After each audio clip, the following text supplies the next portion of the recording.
មកក្តាមដាក់មកអមធ្វើយកទៅវត្តព្រោះខ្ញុំនេះអត់ទៅវត្តធ្វើបុណ្យនឹងទេ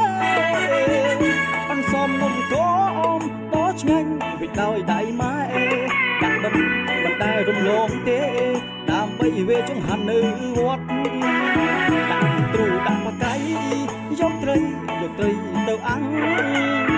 ត្រីក្រាញ់ឆ្ងាញ់ខ្លាំងដាក់ទឹកត្រីមានទាំងមកជូនទៅសាំងដល់ថ្ងៃភ្ជុំធំកាត់ថានឹងខតាពាំងលុយសំភៀងជាងទិញតាពាំងខជាមួយជើងជ្រូកពីដើមដល់ឥឡូវមិនត្រូវភ្លេចគុណឪពុកម្ដាយទោះនៅជិតឆ្ងាយត្រូវខ្វាយខ្វល់គិតដល់គាត់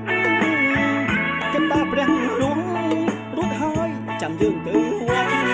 បងយើងនឹងការធំធាត់ចាក់ផុតនោរុអៅវជ័យជីដូនជីតាញាតិតែកា7សន្តានតែបានចែកឋានទៅកាន់ឋានសួគ៌លេងតែបើជ្រើជ្រុងធ្លាក់ចុងទៅទីទៀតក្តីសូមបងជួយឆ្នៃលោកផ្លូវឲ្យលោកបានសុខផង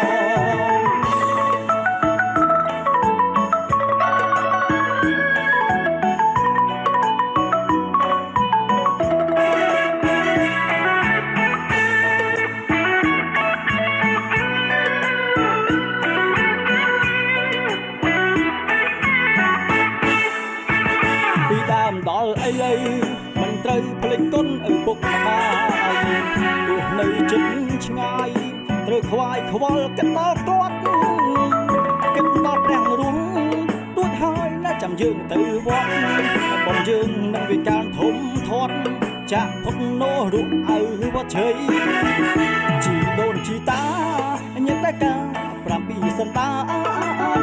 ដែលបានចែកឋានទៅកាន់ឋានសួគ៌លេងតែបើជ្រើជ្រុងធ្លាក់ចុងណាត់ទីទៀតក្តីសូមបងជួយឆ្នៃលោកលើឲ្យលោកបានសុខផង